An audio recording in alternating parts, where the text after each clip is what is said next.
Okay, we're going to begin. We're holding towards the end of the series about morality and bioethics. And tonight's topic is one of the more popular, perhaps, topics that deal with bioethics. And it's about euthanasia. Euthanasia is also known as mercy killing. But I would prefer to question that. Perhaps it's not necessarily mercy killing, it's merciless killing. We're dealing with a situation where people may be terminally ill or who are in great pain. And as a result of their pain, as a result of their situation, either the doctors or the family or they themselves have given up hope and would rather die. And they want to be assisted in dying, or at the very least, not to receive any additional help. Euthanasia, therefore, is about dying in a dignified manner, supposedly. Not in a painful way, in a prolonged and difficult way. And the question is this proper or not? Is this acceptable according to the Jewish law? This is really a big dilemma, not only for physicians, but for the family, for the patient. I'm not minimizing the problem. It is really a big dilemma, and it's nothing new. People have had to deal with this kind of question in the past. There are those, the proponents for euthanasia, that claim that people should have the right to die with dignity. And that's what you will pretty much hear, that it's their right. In speaking about rights, the Torah says, but wait a minute, we're limited to what we can do to ourselves and to others. Thou shalt not kill. Lo tirtzach. Even though there are exceptions to that law, at times of war, in self-defense, or in executing certain criminals. And even though there are times when martyrdom, when someone is willing to be a martyr, is condoned, that is only for very special situations, when dealing with a certain cause, but never just to terminate life. Therefore, if we're dealing with assisting death, that is tantamount to a suicide. If we're dealing with an involuntary type of situation, where the patient is totally unaware, or he does not consent, does not give permission for this, then that is tantamount to murder.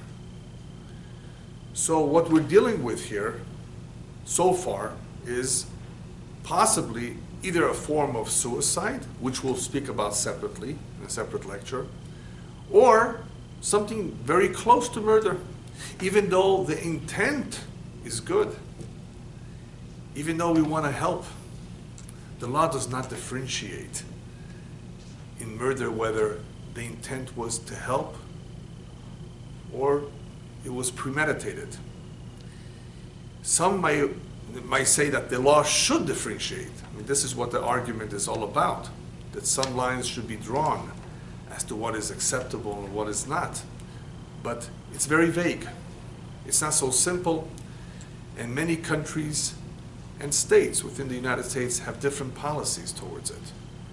Various levels of tolerance towards this particular situation. What should our attitude be if someone nevertheless did it, took his life, couldn't handle the pain, sought assistance from a doctor to commit suicide? Regardless of how we call it, it is definitely something that deep down bothers every one of us. After all, we can all agree that some people are really going through a difficult time. He's terminally ill. Why prolong his misery, as some would say?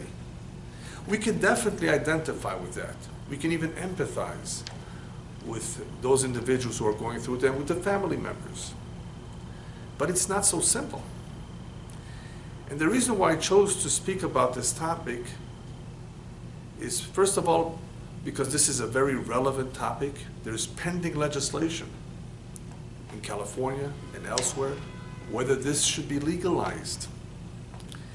But more than that, it is important for us to educate ourselves about the meaning of life, about the mission of the soul, and about the significance of pain and suffering in one's life. There are separate lectures about these topics. And if we educate ourselves about them, we will have a different approach, a different attitude. So, in some ways, I do agree that this topic is difficult to resolve in just a few words. It's not about a yes or no. Because in Judaism, halacha is what dictates. What does Jewish law have to say about such matters of life and death? It's not about sympathy, empathy, or feelings. We need to be very, very careful to follow halacha. And we don't have the time in this lecture to go into all the details of halacha. The details are not for this lecture. But the details do concern certain types of euthanasia more than others.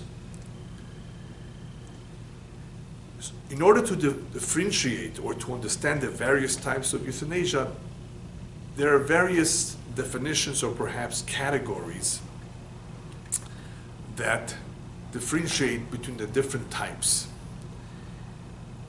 So briefly, all I will say is that there's something called eugenics euthanasia, there's something called active, and there's something called passive euthanasia. Let's make it simple. 3 types. Eugenics we won't talk about so much because that was something practiced by the Nazis. Eugenics has to do with supposedly improving the genes of future generations by eliminating those people that are crippled, that are not healthy. So that is an intentional euthanasia that was directed towards eliminating those that are not wanted, those that do not contribute to society. No reason to talk about that. I think there's a consensus that that is terribly wrong and prohibited. But we need to differentiate a little bit more about passive and active. Active means that there's something being done to accelerate the death, even through medication. Very, very strong drugs that possibly will also alleviate the pain, but in the end, it will also bring about the individual's death sooner than it would have been had we left nature to take its course. Whereas passive means you don't do anything. In other words, a person has gotten some help in the past, the patient has been treated, but we don't do it anymore. We don't provide any more medication.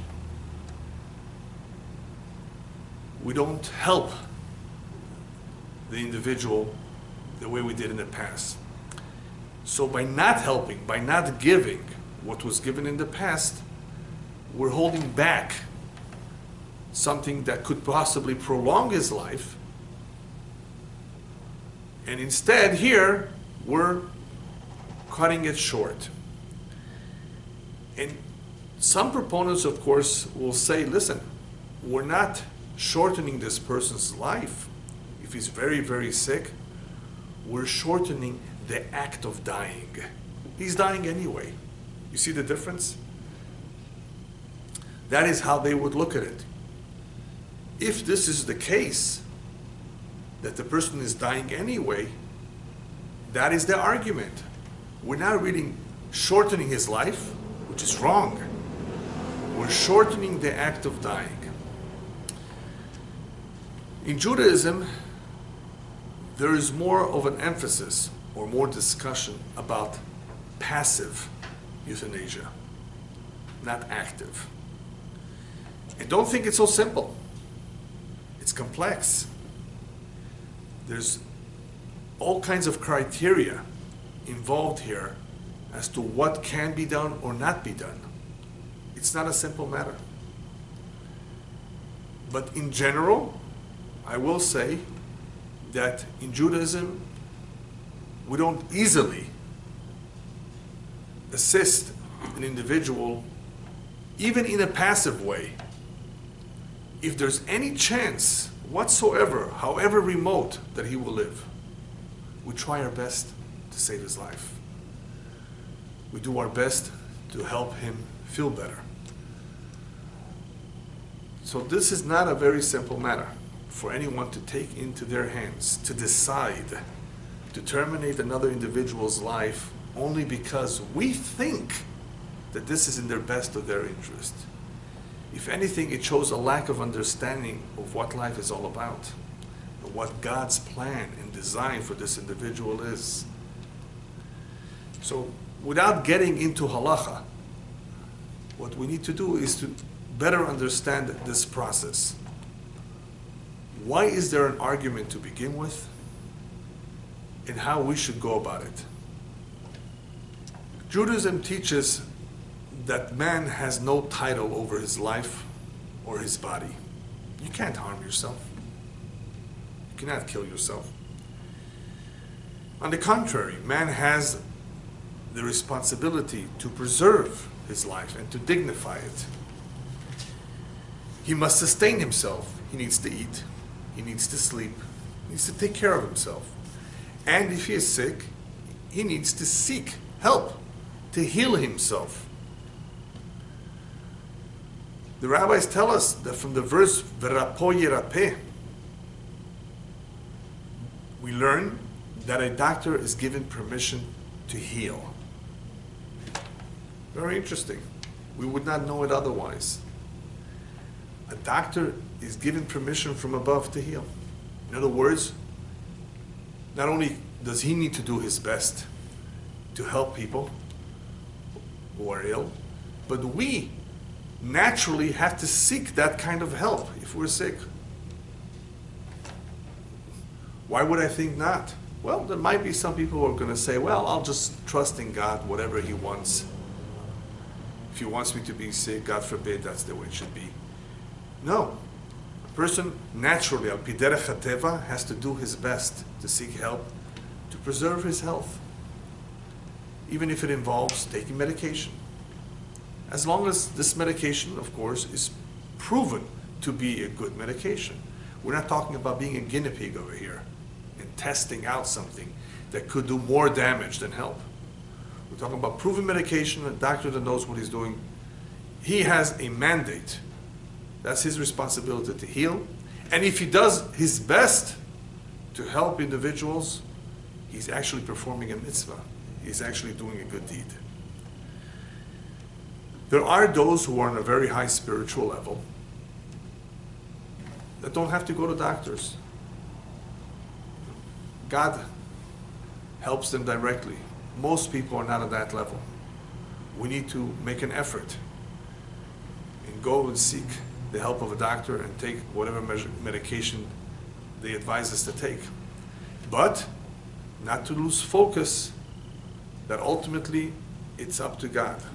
So we continue to pray. So yes, there's permission to heal, but that does not mean that you stop praying. The two go very well together.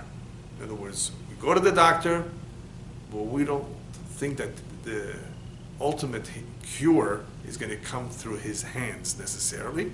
It's going to come from God. He's just a messenger.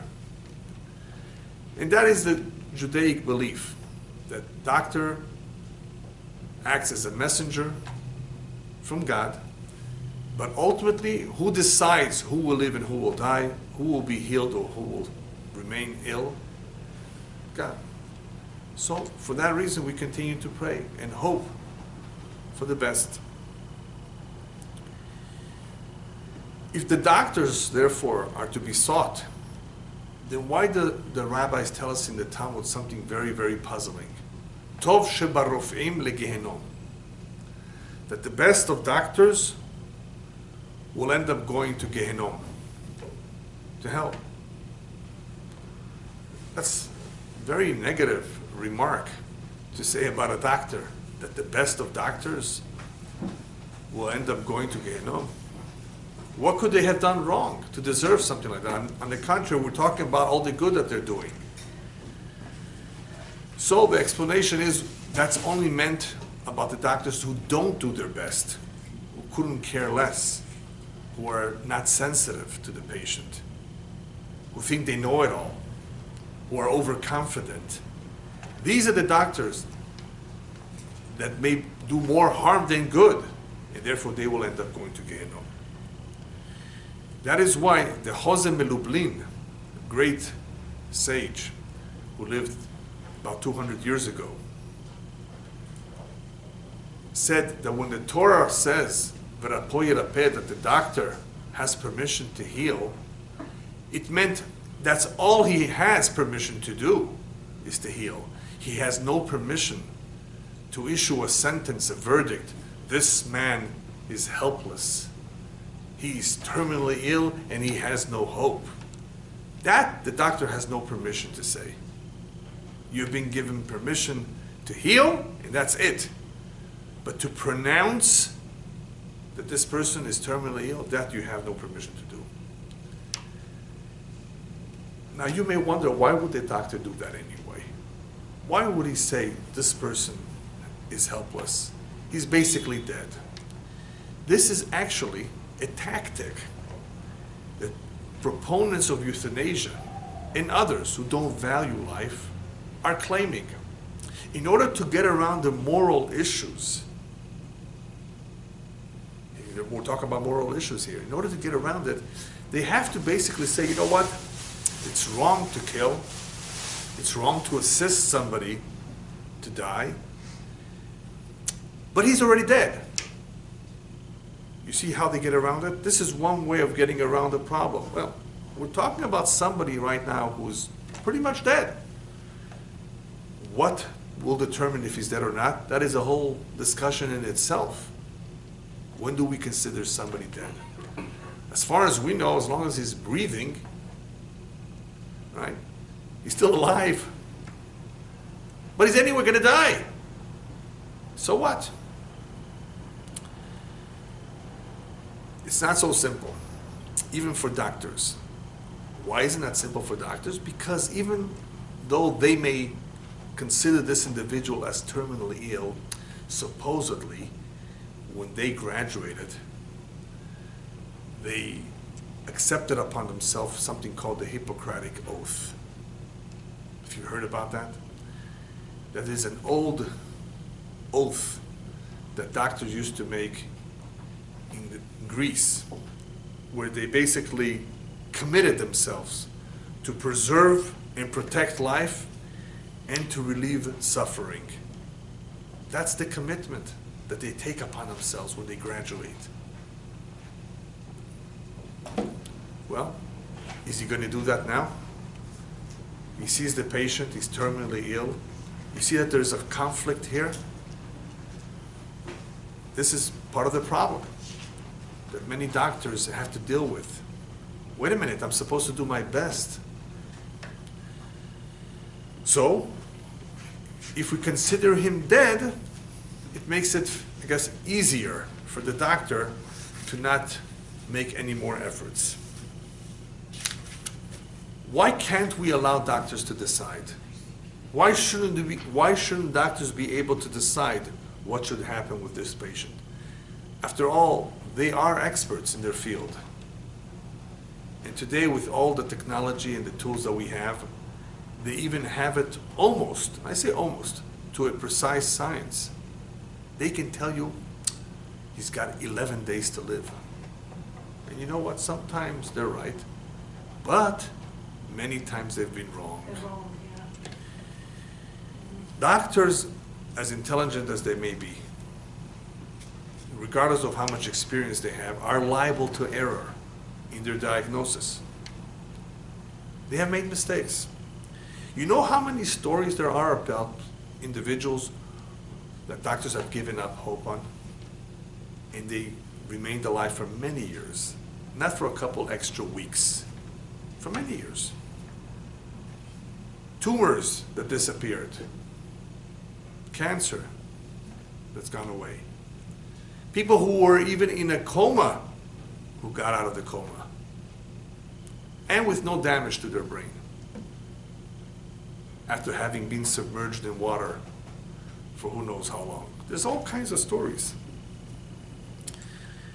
The bigger problem, however, with allowing doctors to make certain decisions is that this is a very slippery slope. And that is what the opponents of euthanasia are rightfully saying. In other words, even if we agree that there may be sometimes some room to allow for passive euthanasia, which means that you don't help if he's anyway in a few more days going to die, that you don't go out of your way and do extraordinary things to try to reverse the situation when you know it's pretty much almost impossible. Still, it's a slippery slope. What that means is that if you give a finger, they take the whole hand. You know, you've heard of that. And what this could happen, or what this could result in, the consequences of giving in a little bit here, is that eventually what will happen is what has happened in the Netherlands, is that they've been very easygoing about euthanasia, and therefore many times they don't even ask for permission from the patient, even though he's fully awake, or don't ask for permission from the family members. In other words, after a while, the doctors, if they feel that they have all this power, they will be the ones making the decision. A decision of who will live and who will die, they will lose sensitivity. They will not care as much. If it requires too much effort to get special medication, expensive medication, they may not want to do it. Wait a minute, don't forget about the family members. Oh, he's almost dead, great. He has $500 million in the bank. Yeah, go ahead. Give him the medication that will accelerate his death. This is not a joke. It could easily happen. Oh, great. How many days did you say he has to go? Oh, 5 days is too much. Yeah. You see what I mean by a slippery slope? If you legalize it, if you make room for it,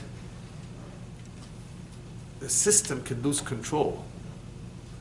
Doctors may lose control. Family members may figure, well, it is perhaps the better way for him to go. It's a dignified manner instead of him suffering with all these tubes, right, connected to a machine, a respirator, just disconnected. It's not so simple.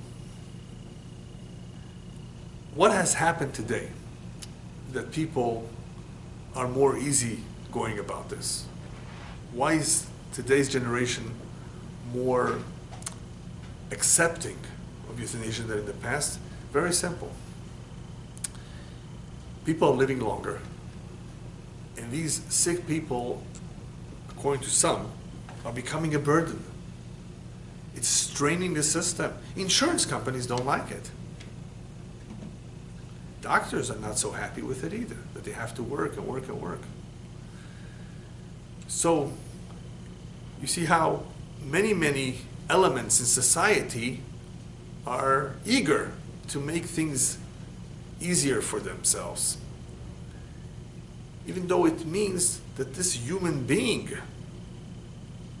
who was very active and productive and is no longer so active and productive, is about to die, and therefore, why stop it? Why try to gain a few extra days of life for him? They don't see any value in it. Let me tell you a story that happened in our community. I was called by one of the members that his sister was very, very ill in the hospital. And if she were to go ahead with tracheostomy, you know what that is? It's a surgery where they make a hole in the trachea to help her breathe. If they go ahead with that surgery, which really could help her, she may die. She was very, very weak, and any surgery may be to her detriment. In other words, the doctors were discouraging the family from going ahead with any surgery. Just leave her alone, they said to them. And even though if you leave her alone, she's obviously not going to make it. It would be too risky, they said, to make the surgery. So they asked me what to do. I said, first of all, don't listen to the doctors of this hospital. Go and find 3 opinions from doctors from a different hospital who are not biased. Right? Once you have several expert opinions, it is easier to evaluate the situation in an unbiased way. This hospital, the doctors that are in this hospital, may not be giving you the most objective advice. And what should we ask the doctors? We should ask those other doctors, what are the chances that this surgery could really help her stay alive for a good number of years? And the answer came back at least 50%. She has a chance. I said, 50%? You want to give up 50%?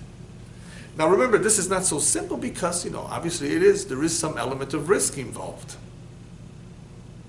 But if this means 50% chance of staying alive, and if you do nothing, it means for sure she won't make it, what do you do? I said the answer is pretty clear. She has a good chance to stay alive. They went ahead and did the surgery, and Baruch Hashem, she's fine. I mean, she's not 100% healthy. I'm sure she needs medication and she needs some help. But she's happy. She's enjoying her family. She can be around them. She's aware of her surroundings. Just to give up so quickly? Judaism looks at this in a very, very different manner because Judaism values even Chayei Sha'ah. Chayei Sha'ah means even temporary life, even momentary life. Even 1 minute of life is valued by Judaism. And the rabbis tell us, therefore, afilu goses, even if somebody is moribund. In other words, he's about to die. He's on his deathbed. He only has a minute to live, right? On his death throes, they say in English, right? You cannot accelerate his death. But it's only 1 minute away. 1 minute you take away from him, and you murdered him. Yes, 1 minute you took away from him. If you did anything directly or indirectly to bring about a quicker death, you've murdered him. Now, as a result of that, since Judaism values life so much, there are many halachot that are very clear that say pikuach nefesh docha Shabbat. If somebody's life is in danger,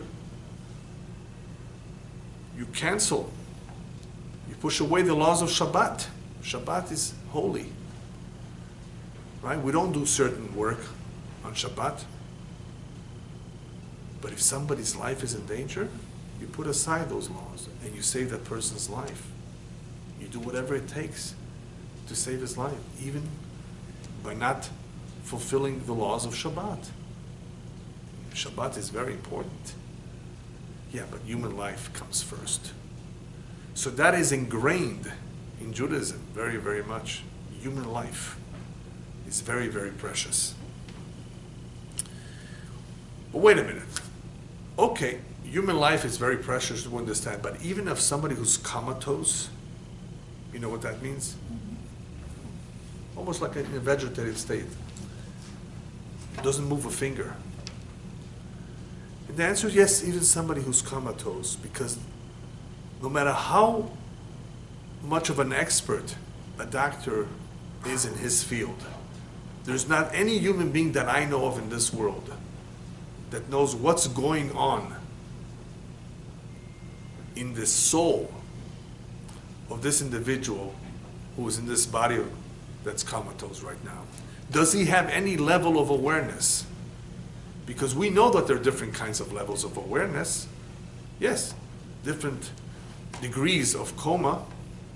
We do know that certain individuals who were in a state of semi-coma or coma did hear what people were saying to them. They weren't able to respond, perhaps, because of their disabilities. So we know that even if somebody is in a comatose state, there are various levels of awareness. So what does this tell us? That even if somebody is terminally ill, and the doctors say he's helpless, that individual is not devoid of any, in other words, his life is not devoid of any meaning. His life has meaning. What kind of meaning? The rabbis tell us that even if one only has 1 minute to stay alive, in that 1 minute he can accomplish a great deal. What can you do in 1 minute? You can do teshuvah. You can repent. Do you know that this is something that is done when someone we suspect may be dying? We go to him and help him say vidui, to confess. Confession is very, very important. It's very helpful in the afterlife. The one right before he died, he confessed. He felt sorry about what he did. He's remorseful about certain actions of the past. Very important. And if he can't say it, we say it for him. 1 minute could make a big difference. A lot of people died like this. They didn't have time to reflect. They didn't have time to say goodbye. They didn't have time to prepare a will. Every minute matters. Every minute can make a big difference. And don't forget, we never give up hope. As the rabbis tell us, even if the guillotine is about to come down, even if the guillotine is about to come down, never give up hope that God will have mercy on you and you will be taken down from the gallows. These things have happened in the past. Therefore, we never give up hope. Even though statistically it's okay to believe that this individual, more likely than not, may only have a few days or weeks to go, according to statistics. But still, it's important not to give up hope. There's a question as to the need of praying when someone is going anyway. Obviously, if somebody's in tremendous pain, he's definitely not going to be around for too long, then we don't want to pray that that pain should continue and that he should stay in this particular state. We can pray that he should recover if that is still a possibility. And we can hope for miracles because miracles occur. They even happen today. They've reported on various situations where people somehow came out of their coma in a miraculous way. It's reported. You can see it. You can read about it. This is not something that just happens once in the world. It has happened. And today, with all kinds of technology and new medication, and new discoveries, it may be possible to help people who were not being able to help years ago. People who could not see, all of a sudden they're able to see. People who could not hear, all of a sudden they're able to hear. People who could not walk, completely paralyzed, are able to walk with bionic legs. Technology is incredible in the medical field as well as in other fields of how this has helped many people who may have themselves given up hope, but we don't give up hope. People try all kinds of medication. What may not have helped this individual may help this individual. You never know. So it's important to try, important not to give up hope, and definitely not, God forbid, assist anyone or convince them. Just forget about it, give up, you're better off dying in a dignified manner. No, that's not the correct way to do it. A person has no right to take his life, even if he's in pain. Why not? Why shouldn't it be the right of the individual to take his life if he's in very, very much pain? If someone is in great pain, why not give him that right? There was one situation, there was a story where a doctor or his son, I don't recall if it was the doctor or the son, decided to disconnect the father, to disconnect the man from the respiratory, the machines, life support machine. And a couple days later, the doctor or the son had a dream with that individual who died. He died. He was disconnected, he died. And that dead individual came in a dream to the doctor and says, "Why did you disconnect me? I thought I was doing you a favor. You were in such great pain. You were dying anyway." He says, "You don't realize something. Every hour of pain in this world is a tremendous help in the afterlife. Judaism believes that Yisurim mechaprim, pain atones. It's not just something that you try your best to get rid of.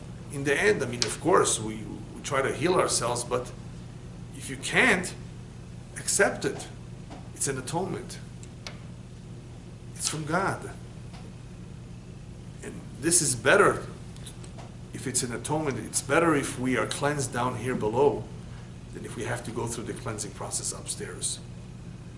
Why did you disconnect me before my time? I had a few more hours to go, a couple of days more to go, and I would have been completely clean." The story goes on that this doctor who saw this dream did teshuvah, repented, became religious. He did not believe that there's an afterlife, a soul. What does he know about souls? He thought that this body just dies and that's it, you bury it and it's gone forever. No. The essence of the human being is his soul. The body, the physical body, is just a vehicle that we use to move around in this world. And whatever happens to this individual is by design. How long he lives, how much pain he will go through, how he will die. Everything is by design. So we have no right to tamper with this life. As long as there's a spark, a living spark in a human being, we have no right to tamper with it. As the verse says in the Torah, "Hashem memitu mechayeh." God is the one that gives life, and it's up to Him when He takes it. We don't have that right to decide when we want to take it. In the end, this dilemma poses a problem to many individuals as a result of their responsibilities that they have for others, the moral consciousness that may conflict with their interest. That's why this is really a dilemma. What to do? What is the right thing to do? But unfortunately, people are not going to decide on what their moral consciousness tells them so easily, especially in our generation. And in order to understand why this is so, why they are likely, many of them, to decide on just letting this person die, I think we can understand this kind of mentality through a certain symptom that existed during the Second Temple era. During the Second Temple era, the rabbis relate to us that there were two Kohanim, two priests, that had a race who would get to the altar first and have the privilege of doing the job, of taking care of the sacrifice or whatever it was. They both ran. And one saw that the other one was going to win. He took out a knife, he stabbed him. Could you believe that? One priest took out a knife to stop the other individual. He stabbed him. He killed him. The story doesn't end there. The father of the priest that was dying approached the son, took the knife, and said, "This knife has not become defiled yet, has not become unclean, because his son was still alive. He had not died yet. He was dying." But what was his reaction? The knife has not become defiled. And the rabbis tell us, well, what kind of a reaction is that? He's not concerned more about his son, he's concerned more about the knife. Is it because the purity of the vessels of the temple was so important to them? Or is it because life was cheap to them in their eyes in those days? Which one is it? Is it because they were so concerned about the purity of the vessels? Or is it because life was cheap? And that is why the father reacted the way he did. And the conclusion is, life was cheap. Because life was cheap to them, they didn't think it was such a big deal if somebody died. They didn't react in a way that was, wow, how could this happen? They weren't shocked. They weren't as disturbed by something like this. Now you tell me, how many people today are disturbed when they hear in the news, another 30 people got killed in some explosion.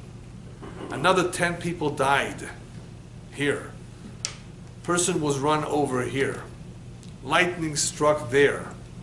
And in this battle or in this war, thousands of people were killed. How many people today, upon hearing or following the news, are really bothered by it? Not too many. People have lost the sensitivity. It happens so much. Life has become cheap. Not enough is being done to stop this carnage. Why not? You can do something about it. The powerful countries have it within their means to put a stop to all this. Why don't they try harder? They can do it if they really wanted to. It's not worth it for them. It's not in their interest to do it for some reason. It's not in your interest to stop human suffering? To stop all this killing? That's not, what is in your interest? Oil. Something else, not life. It's obvious. It's black and white. Human life is not as precious as other things in life to many, many people these days. Just like then, throughout the ages, throughout history. And that is where you see, that is the test of what is important and what is not, what is a priority and what is not. What do you get from all of this? What we see from this is that priorities are completely distorted today. People have the wrong priorities. Life is no longer a priority. And that is why people are thinking about legalizing this, legalizing euthanasia. Just go ahead with it. Let's put together the rules. Let's decide on when yes and when not, without any regard to how slippery the slope can get eventually. Because that's one of the problems that will occur. That even though we may want to say that in certain situations, passive euthanasia may be acceptable, but it's a very slippery slope. Especially in the times that we're living today. Yeah. Many examples of where hospitals, doctors all over the world did not do their best to try to save a person's life. And what did the family come and say? Oh, malpractice. Was it malpractice? It's sometimes very difficult to prove. The doctor says he did do his best. In his opinion, that's what needed to be done. Are you sure? Would you have done the same if it would have been your son? See? It's not so simple. In Judaism, there is a concept called chesed shel emet. Chesed shel emet means kindness with truth, or true kindness. And this particular term or this concept is used most of the time when one is accompanying the deceased. One is attending a funeral and going along with the people to give one's last respects to this individual who recently passed away. Why is that called a chesed shel emet, a kindness of truth? Because we're not expecting any favor in return. When people are kind to each other, sometimes they do so because they're expecting something in return. You were kind to him, you did him a favor, he will return one day the favor. You need to be kind to others. When you are kind to a deceased, when you accompany him on his last journey, yeah, when you go, and especially if you help out in the burial, without anticipating any compensation for this, that's a chesed shel emet. I would like to extend this concept and say that chesed shel emet applies also to individuals who are sick, who are ill, seriously ill, terminally ill. That if one goes out of his way to be there for them, to visit them, to help them, whether a friend or a doctor, regardless of your capacity, if you can be of a help to them, you're doing a chesed shel emet. You have no idea of how much you're helping them. As a doctor, you have to try your best. You have to consult with others. Perhaps you don't know the answers to everything. As a family member, as a friend, it's important, it's a mitzvah, it's a good deed to visit the sick, as long as, of course, the family agrees to this, depending on his situation. To be there, to talk to them, to hear what they have to say. This is a real chesed. It's a big mitzvah. It's a beautiful deed. Not to minimize the fact that he's terminally ill, that's it, he's going to be gone anyway. On the contrary, to give him hope, to elevate the spirits, to do whatever it is that we can. You may reach a point where there's nothing you can do anymore. Fine. But hopefully, you've done everything you can until then. Therefore, in conclusion, I really believe, the way I see this whole situation, is that when a person is terminally ill or in tremendous pain, and we should never know of this, because it is really a very difficult situation for everyone involved. But whenever this does happen, and we're facing this as a doctor, or as a family member, or as a friend, look at this as a nisayon. This is a challenge from above. Not so much that a challenge for the individual who's about to die. For him, yes. If he's still awake and aware, for him it's a challenge on how he takes the pain. If he accepts it or not. If he's okay about it. Or if he's very, very upset at God or not. I mean, for a sick person, it's always going to be a challenge how he relates to this. But I'm talking about the people who are observing him, the people who are there that can help him. It is a tremendous challenge for them, how they deal with it. I see this, therefore, these kinds of situations as presenting a challenge to society, to hospitals, to doctors, and to family members. Now is your chance to prove it if you're kind. Not by letting him go. That's not how you're going to prove it. Not by giving up hope. And definitely not by facilitating or helping him die early. Now is your chance to prove if you really care about him in the way that you will go out of your way to help him. You will do whatever you can to alleviate his pain. You will do whatever you can, if still possible, to help him recover. And most important of all, let's see if you continue to pray for him. That's not something that everybody does. And it doesn't take that much effort. You know, we may not be able to help the individual physically. We may not be able to help him with medication. We may not be able to heal him. But we can pray. What does it take to pray? Right, remember the story of Penina and Hannah? Hannah is the one that gave birth to Shemuel. She did not have children for a long time. Penina had many children.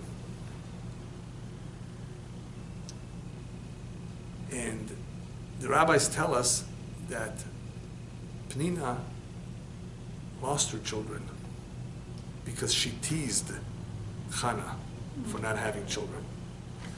And the question is, but wait a minute. The reason she was teasing her was because she wanted her to pray. Penina wanted Hannah to pray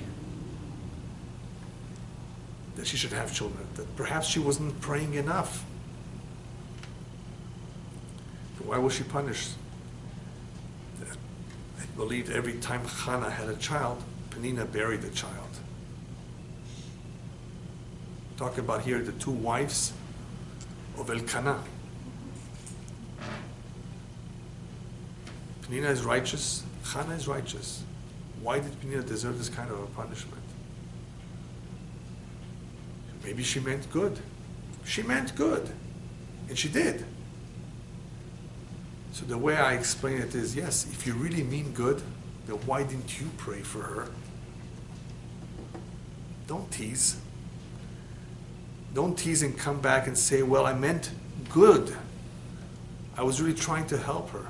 The best way you could have helped her is by praying for her. You should have prayed for her instead of expecting her to pray. Of course you should pray. When we see a situation where we can be of some help, we need to help. Whether it's financially, whether it's emotionally, whether it's medically, however it is. Each one according to his capacity as a doctor or as a family member or as a friend.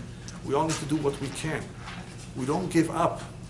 And we don't assume that this is what's best for him. What's best for him is that he live.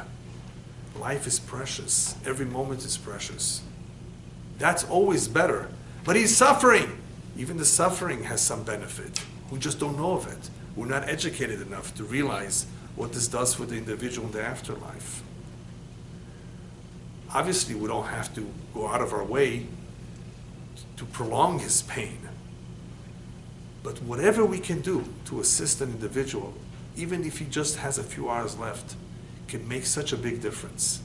It's a mitzvah. It's an act of chesed. It's an act of kindness. And regardless of whether our efforts help or not, one should always pray. Pray to God to help this individual however he sees fit. That kind of a prayer, hopefully, will definitely be heard. You know, we don't know what the plan is, the ultimate plan and the ultimate design of God is for every individual. We have no idea. We know of situations where people were sick and came out of bed. We know of situations where people were very healthy and they didn't wake up the next morning. What do we know? We do not know how much time a person has to live in this world. Only God knows. So we can't play around with this life. We don't have title to this life. Not to our life and definitely not to somebody else's life. So giving up hope is wrong. Standing by and not doing anything is wrong. What is expected of us in this kind of a situation, whenever it presents itself, what it means is that we are being challenged and we're being tested. How much do you really care? How sensitive are you to another individual's life? Let's see you in action. Therefore, all the cases that we have today, that's what they are. They are challenges to the doctors and to family members. Let's see how kind you are. And don't tell me about being kind because you're going to let him go. No, that's easy. To let somebody go is very easy. Kindness will be tested in how much you went out of your way to help. And yes, a doctor can also pray. Even though all he is a doctor and he prescribes medication, people are not numbers, even though they're being treated as numbers. We're talking about human beings. Don't treat him any differently than you would your own son, your own father. Remember, you're being tested by God. You're being challenged. this individual may still come out alive. Your efforts may make a big difference. Therefore, do your best. And God willing, if we do our best, the doctor, remember, is a messenger. But this messenger, along with all our prayers, hopefully, we will merit to have God's assistance as well. A Jew never forgets that God is the ultimate decider on whether an individual will come out alive or not, whether he will recover. The doctor is a messenger to whom we are grateful for all his efforts, and we're very thankful if he did his job. But ultimately, the one who decides and determines when a person leaves this world, the exact moment, is God. So we have it in our prayer books to continuously pray. Refa'enu Hashem v'nerafeh. God, please help us recover. Why do we ask God for recovery? So the Zohar, I believe, explains, because if a doctor heals you, the sickness can come back. Refa'enu Hashem v'nerafeh. If the cure comes from God, then it will be permanent. We will recover completely. So that is what we're asking for. We want to recover completely, and even better than that, we never want to get sick to begin with. So even if you're healthy, we pray that we should never get sick. The prayer is not only intended for the sick, it's intended for those who are healthy, that they should never become sick.